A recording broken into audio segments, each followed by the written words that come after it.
Baca buku, Pak. Oke, kita ketemu lagi di acara touring Capruk.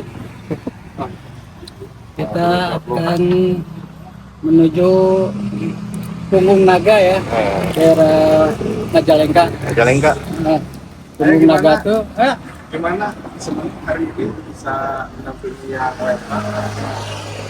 kebetulan lagi WFK, biasanya WFK ya, walk from kebun. Oh. Sekarang WFO, Udah walk from kebun. Oke, kita lanjut nanti ya di lokasi Siap. Punggung Naga. Kita berapa orang sekarang? Kita ada sebetulnya ada 80 orang, cuman di belakang masih nyusul sisa 5. Sisa 5. Ya, sisa 5. depan. Jadi boleh disebutkan motor-motornya? Oke. Ya, apa aja? Ini Sonet ini ya. Kebetulan Spill ya. Tahun berapa ini ya? ini penyawa. Ini yang agak rudet ini nih. Sampai tiger aku ngebul. Gara-gara ini nih. Wah, edan. Ada CRF, XSR, Inajuma, ADV, CRF.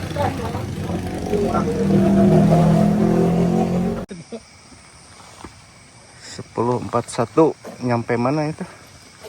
Cisoka. Cisoka. Perkebunan teh Margawinduk. Perkebunan teh Margawinduk, Cisoka. Lanjut ke Bogor gitu gede. Sudah ditanami, Pak. Sudah dijarah. Mau naik jalur. Cuma kopi tiis, cuma. Dulu mah batu unggul ini saja jalan ke. Batu nanti merucal ya.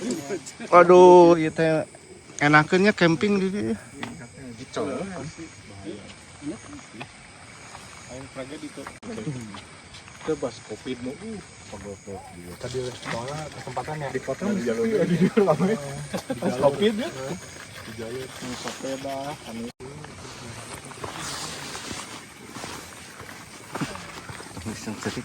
biar kabupaten yang sudah lama sudah touring ini Ya, kata-katanya ya. berarti ini mau bawaannya ya pasar bukan lah itu bukan Rek itu rek ieu, rek sona.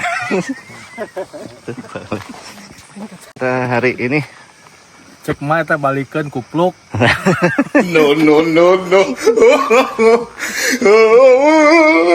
no.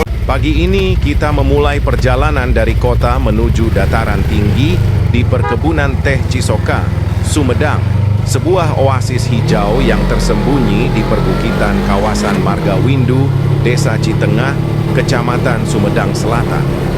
Perjalanan menuju Cisoka bukan tanpa ujian. Jalanan menanjak dan berkelok, suasana pegunungan mulai terasa.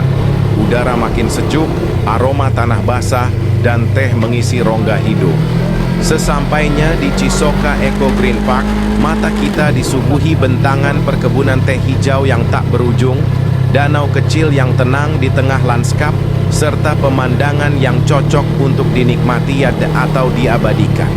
Di sini kamu bisa berjalan kaki mengitar hamparan teh, beristirahat di saung-saung kecil sambil menyeruput teh hangat, atau sekadar camping di bawah bintang. Selain pesona alam, kawasan ini juga menyimpan cerita dan sejarah kehidupan petani teh lokal di perbukitan Margawindu. Suasana sederhana yang kaya akan pengalaman.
Dan disinilah kami mulai merasakan manfaat Jalan Lingkar Utara Sumedang. Jalan ini bukan sekadar aspal baru, ia dirancang sebagai jalur alternatif strategis untuk mengurai kepadatan pusat kota, mempercepat mobilitas antar wilayah, serta membuka akses ekonomi baru bagi masyarakat sekitar Jati Gede dan kawasan utara Sumedang. Lingkar Utara ini menghubungkan area-area yang sebelumnya terpisah oleh kontur perbukitan. Jalannya relatif lebar, tikungannya mengalir, dan pemandangannya, jujur saja, bikin tangan berat buat narik gas terlalu dalam. Di atas aspal inilah kami melaju bersama. Bukan sebagai pembalap. Bukan untuk membuktikan siapa paling cepat. Tapi sebagai saudara seperjalanan. Hari ini barisan rider kami lengkap.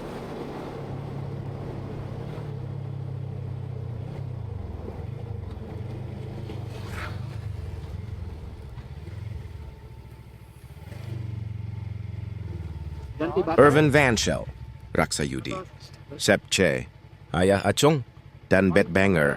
Setiap motor membawa karakter, setiap rider membawa cerita. Namun di jalan ini, semuanya menyatu dalam satu irama. Vansel dengan gaya riding yang tenang namun pasti, Raksa yang konsisten menjaga formasi. Sepche menikmati jalan seperti membaca puisi alam. Ayah Acung penuh pengalaman, jadi penyeimbang rombongan. Dan Bedbanger yang selalu memberi warna di setiap pemberhentian. Lingkar Utara Sumedang ini memang dibuat dengan tujuan jelas. Mempercepat konektivitas, mendukung kawasan strategis Jati Gede, serta menjadi jalur pengembangan wilayah baru. Tapi bagi kami para rider, jalan ini juga punya tujuan lain. Memberi ruang untuk bernapas, untuk menikmati perjalanan tanpa tergesa. Semakin jauh kami meninggalkan Jati Gede, lanskap mulai berubah. Perbukitan Majalengka perlahan menyambut. Udara terasa berbeda, lebih kering, lebih hangat, tapi tetap bersih.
Habis nyobain jalan Lingkar Utara Jati Gede yang mulus dan bikin PD palsu, kita lanjut masuk wilayah Jati Gede yang asli.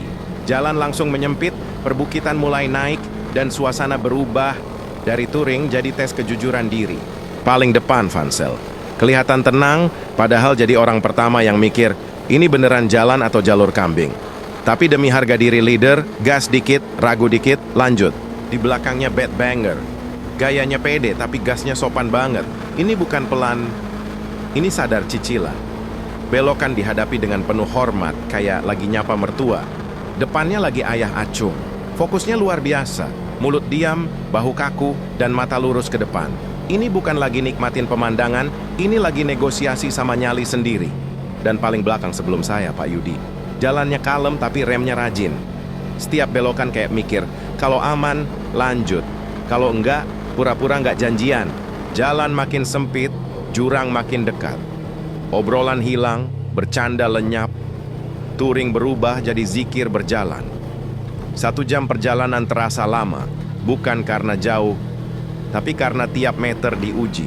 Kesimpulannya, di Jati Gede, motor bisa apa aja, rider yang belum tentu. Yang penting bukan siapa paling depan, tapi siapa yang pulang dengan mental utuh dan motor masih utuh.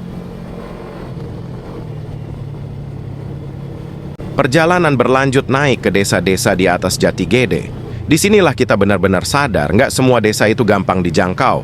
Jalannya sempit, perbukitan, kiri kanan jurang, dan beberapa titik bekas longsor yang bikin refleks nahan napas, padahal lagi naik motor, bukan naik roller coaster. Di depan saya ada Vansel, ketua rombongan. Gayanya tetap tenang, padahal jelas mikir, ini rombongan aman semua nggak ya? Jadi pemimpin di jalur begini itu berat, salah dikit, bukan cuma nyasar, bisa viral. Sepanjang jalan kita masih nemuin rumah-rumah terpencil di atas bukit.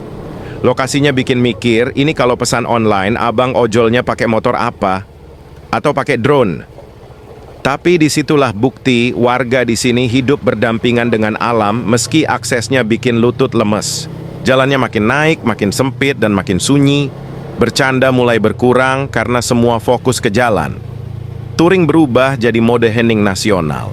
Yang biasanya ngobrol di headset, sekarang cuman ngomel sendiri di dalam helm. Di beberapa titik, jurang kelihatan jelas.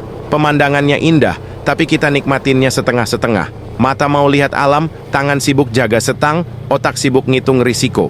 Pelan-pelan kita mendekati jalur punggung naga.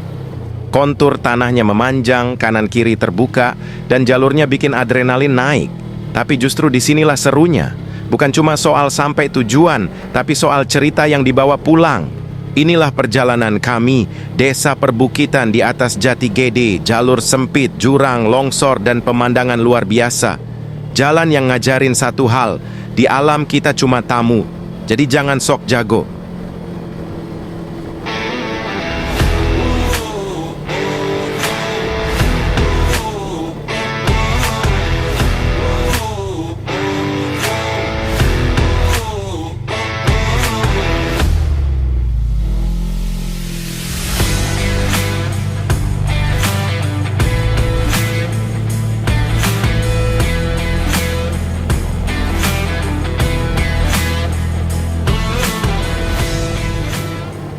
Masih di kawasan perbukitan Jati Gede, tapi suasananya sudah beda.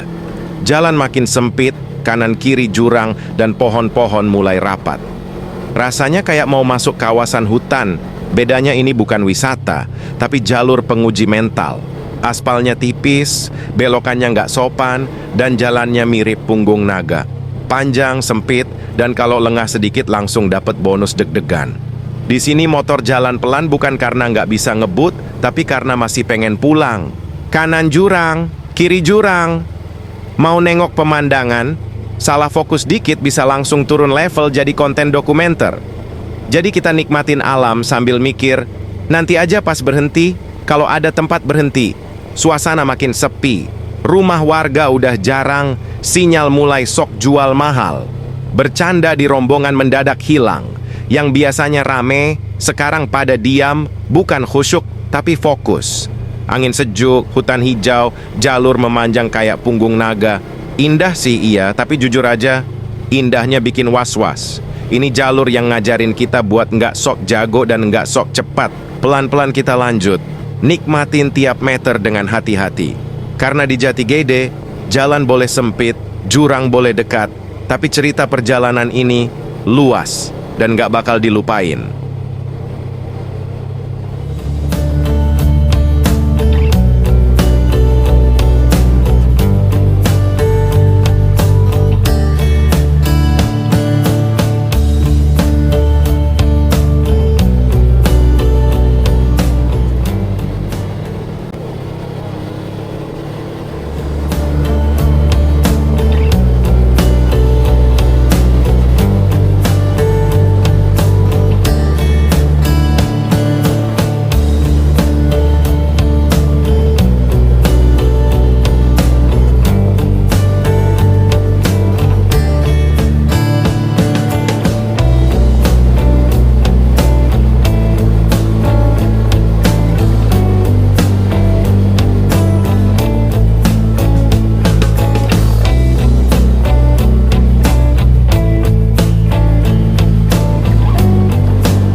Tiba-tiba, kita udah di tengah hutan belantara.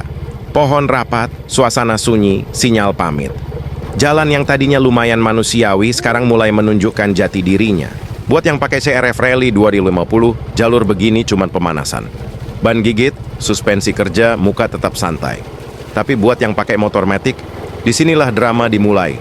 Jalan berbatu, sedikit rusak, dan motor mulai goyang-goyang kayak lagi nari poko-poko. Setiap batu kerasa sampai tulang. Gas dikit, jeduk. Gas pelan, jeduk juga. Ini bukan jalan, ini terapi refleksi gratis versi ekstrem. Suspensi matic kerja rodi, ridernya cuma bisa pasrah sambil ngomel dalam hati. Yang lucu, jalurnya rusak cuma sedikit, tapi efeknya luar biasa. Bikin rombongan langsung pelan, fokus, dan mendadak akur. Nggak ada yang ngebut, semua sepakat, selamat lebih penting dari gaya. Inilah serunya adventure. Jalan boleh rusak, motor beda kasta, tapi cerita di tengah hutan Jati Gede ini sama-sama bikin ketawa dan nggak bakal dilupain. Akhirnya kita tiba di Desa Citayem, kawasan kaki Bukit Punggung Naga Majalengka. Capek? Iya. Senang? Juga iya. Bingung? Sedikit, karena jalannya masih belum sepenuhnya mulus, tapi pemandangannya kebangetan cakep. Masuk desa, jalan mulai berubah karakter. Aspal ada, tapi tidak sepenuhnya setia. Kadang mulus, kadang bolong, kadang cuma sekadar janji. Bikin gas nggak bisa stabil, maju pelan-pelan sambil jaga harga diri. Rumah warga mulai terlihat.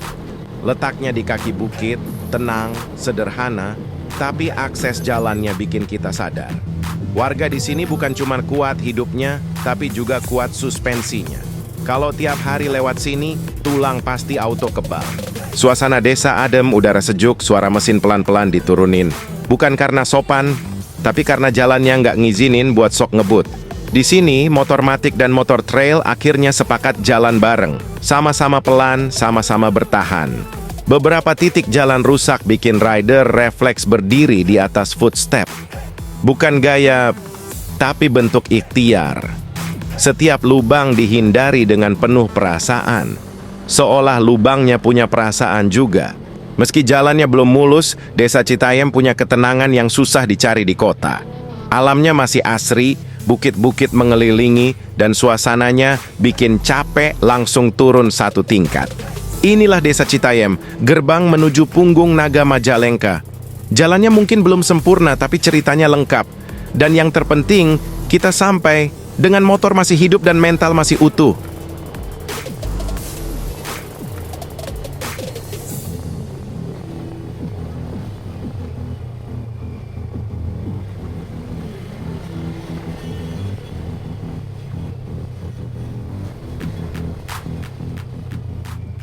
Masih di bawah kaki Gunung Punggung Naga. Secara lokasi udah dekat tujuan, tapi secara mental masih diuji. Jalanan di depan terlihat mulus, aspalnya halus, bikin tangan refleks pengen nambah gas. Tapi tenang, ini Jati Gede Majalengka, jangan terlalu percaya sama penampilan. Baru juga senyum, tiba-tiba bolong. Aspal mulus mendadak berubah jadi jebakan Batman. Untung refleks masih waras. Ini bukan jalan rusak, ini jalan yang lagi cari jati diri. Katanya sih masih tahap perbaikan oleh pemerintah. Mungkin ini arahan langsung dari Bapak Aing KDM, biar rider nggak sombong. Jalanan begini bikin fokus naik turun, gas nggak bisa konsisten. Mau santai takut bolong, mau cepat inget bengkel. Jadi pilihannya satu, pelan-pelan tapi selamat. Touring berubah jadi permainan tebak-tebakan, ini aspal beneran atau cuma cat doang? Di beberapa titik proyek perbaikan masih jalan. Ada pasir, ada kerikil, ada harapan. Jalan belum selesai, tapi niatnya udah kelihatan. Kita lewat sambil mikir, nanti kalau udah jadi, enak nih. Tapi hari ini kita yang jadi test drivernya. Pemandangan sekitar masih juara. Bukit-bukit berdiri gagah, udara sejuk, dan suasana pedesaan yang tenang. Tapi rider nggak bisa sepenuhnya menikmati. Mata satu ke alam, mata satu lagi ke jalan. Multitasking level survival. Motor trail masih senyum, suspensi kerja sesuai job desk. Motor matic tetap berjuang. Setiap lubang dilewati dengan doa, setiap jedukan diterima dengan ikhlas.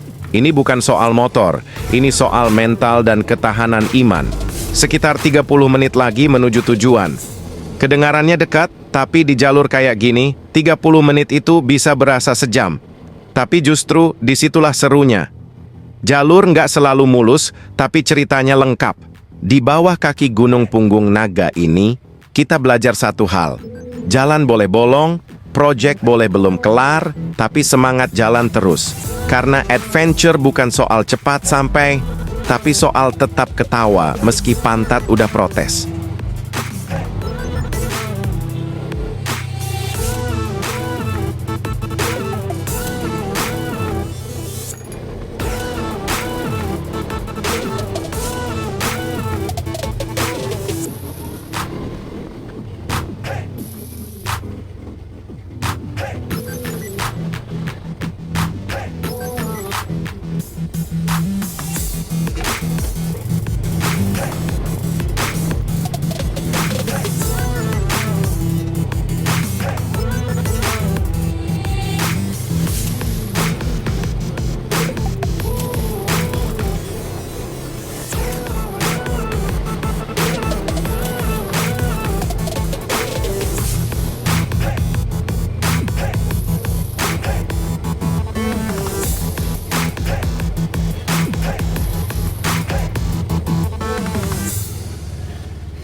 Di saat suasana lagi tegang-tegangnya, kita malah ketemu tantangan baru di depan jembatan darurat dari bambu. Iya, bambu, bukan beton, bukan besi, bambu, langsung hening.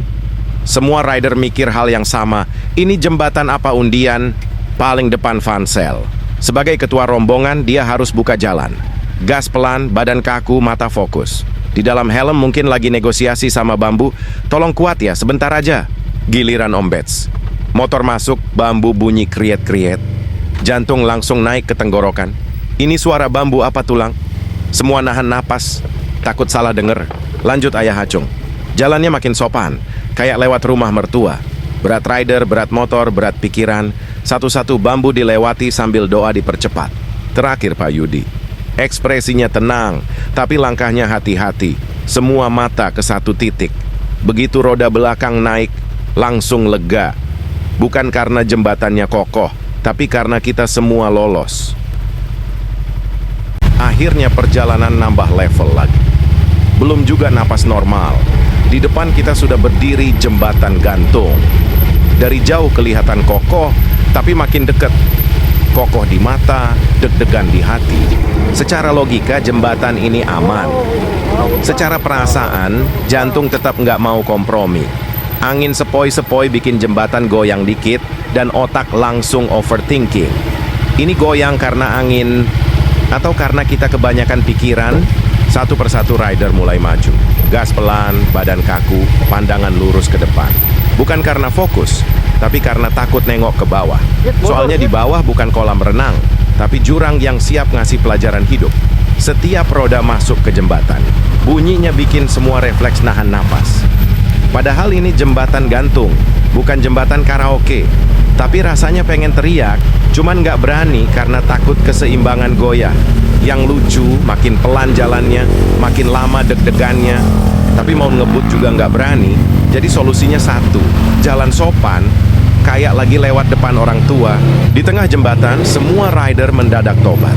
Janji sama diri sendiri, kalau selamat sampai, nggak bakal sombong di jalanan lagi. Minimal seminggu. Begitu roda terakhir keluar dari jembatan, langsung lega. Tawa keluar, bahu turun, dan suasana balik cair. Tinggal sedikit lagi menuju puncak punggung Naga Majalengka. Inilah adventure kami. Jalurnya bikin jantung kerja lembur, tapi ceritanya bakal diceritain terus. Karena sebelum sampai puncak, kadang kita harus diuji sama jembatan, sama diri sendiri.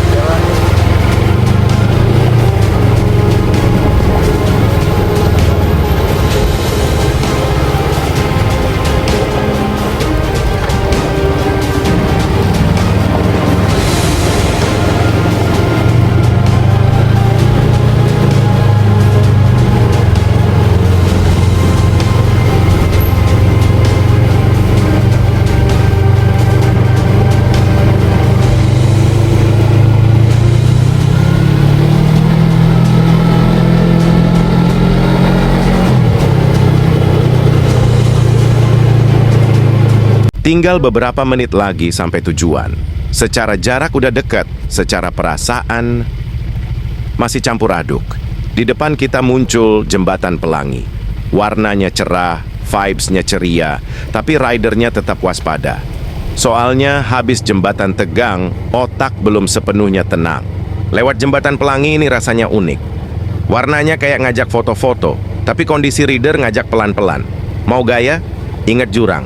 Jadi kita nikmati keindahan sambil tetap fokus jaga keseimbangan dan harga diri. Habis jembatan, jalannya masih hitam.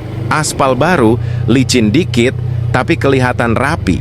Ini tipe jalan yang bikin pengen nambah gas, tapi pengalaman bilang, jangan percaya sepenuhnya. Jadi tangan kanan tetap sopan. Capek mulai kerasa, tapi semangat naik. Semua rider udah kebayang tujuan. Tinggal beberapa menit lagi, dan semua drama jalan rusak, jurang, jembatan bambu, sampai jembatan gantung bakal jadi bahan cerita. Yang biasanya ribut, sekarang mulai senyum-senyum sendiri. Bukan gila, tapi lega. Karena sejauh ini semua selamat, motor utuh, dan mental masih bisa diajak kompromi. Sebentar lagi kita sampai di punggung Naga Majalengka. Perjalanan hampir selesai, tapi ceritanya baru mau dimulai. Dan satu hal pasti, jalur ini nggak bakal kita lupakan.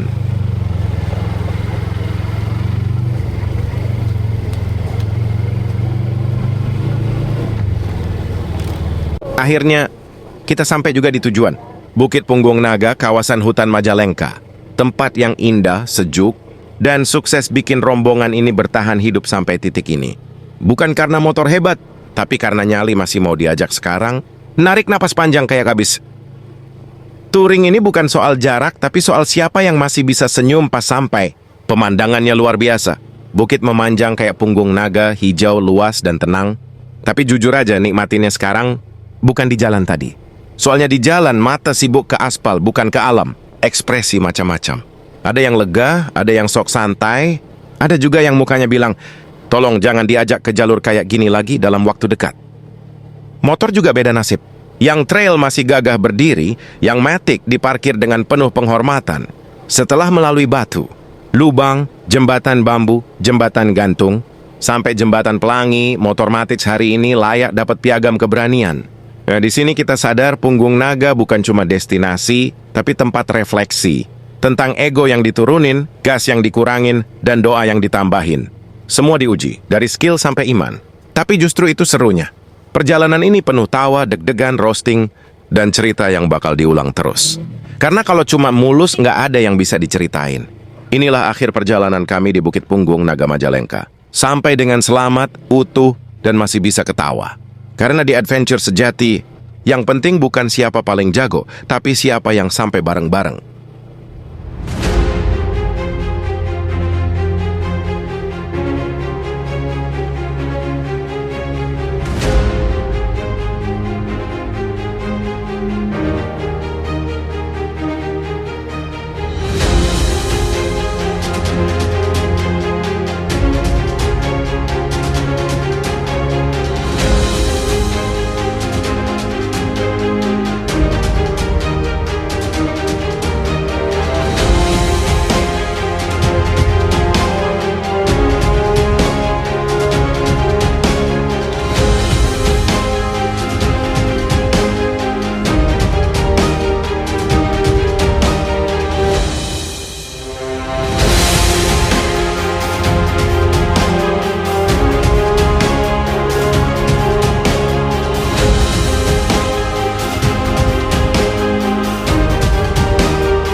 Dan akhirnya, inilah Punggung Naga Majalengka. Bukit memanjang di kawasan hutan, jalurnya sempit, pemandangannya luar biasa, dan ceritanya nggak bisa ditebus pakai Google Maps. Tempat ini bukan cuma indah, tapi juga ngajarin kita buat pelan, fokus, dan nggak sok jago di jalanan. Kalau kalian suka cerita perjalanan penuh tawa, deg-degan, dan sedikit penderitaan bermakna kayak gini, jangan lupa subscribe channel ini. Like videonya biar kami tahu kalian pengen lanjut petualangan berikutnya, dan komen di bawah. Mau lihat kami kemana lagi, atau siapa yang paling banyak di roasting hari ini? Terima kasih sudah ikut perjalanan kami sampai ke Punggung Naga. Sampai jumpa di jalur berikutnya. Tetap riding santun, dan jangan lupa pulang dengan selamat.